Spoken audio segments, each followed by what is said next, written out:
Hi, I'm Akshay Baheti and welcome to the RadPrac channel. Today we'll be discussing in this short video a little bit about updates on prophylaxis for contrast-induced nephropathy. So if you have read our book on the known unknowns of everyday radiology practice, and in particular this chapter on contrast media, you will be aware by now that the current guidelines on giving IV contrast have an EGFR cutoff of 30. So for patients with EGFR greater than 30, we can give full dose contrast. Whereas for patients with EGFR less than 30 or patients having acute kidney injury, we should talk to the referring physician and decide on whether to give contrast or not on a case-by-case basis. However, what we don't know, because all this data is retrospective, is whether hydration or any other form of prophylaxis is needed for these patients. So two large studies looked at these issues in the last year, and we now have better information on what to do. So we'll go to the first study, which was published in Lancet in 2017, looking at the role of IV hydration. So in this study, they looked at around 660 patients with EGFR between 30 and 60 and essentially gave IV hydration to half of these patients and did not give any hydration to the other half, and looked at whether patients with IV hydration had a lesser incidence of CIN compared to the patients who did not receive hydration. And guess what? There was no difference in the incidence of CIN in the two groups.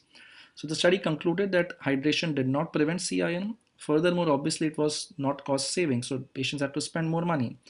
And around 5% patients had complications related to IV hydration, predominantly overhydration and CCF.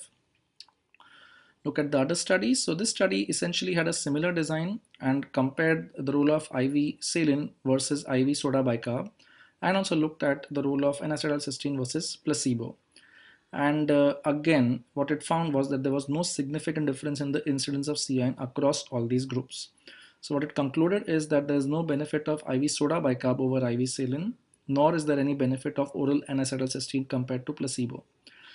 So, does anything work for prophylaxis? Now we do have some answers. As long as the patient comes to us with EGFR greater than 30, we know that IV saline has no role. We know that soda bicarb is not better than IV saline and again has no role in prophylaxis. We certainly know that N-acetylcysteine does not work across any group of patients.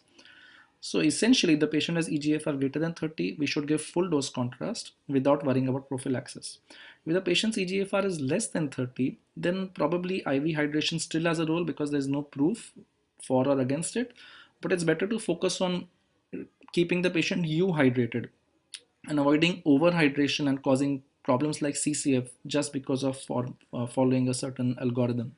So keep the patient hydrated, decide on a case-to-case basis, and give IV contrast if needed, even in such patients.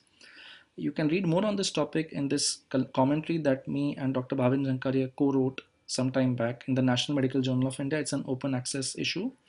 And of course, you can read much more on this topic and other related topics by ordering our book from Amazon and other online websites. Thank you very much. I hope you enjoyed this video.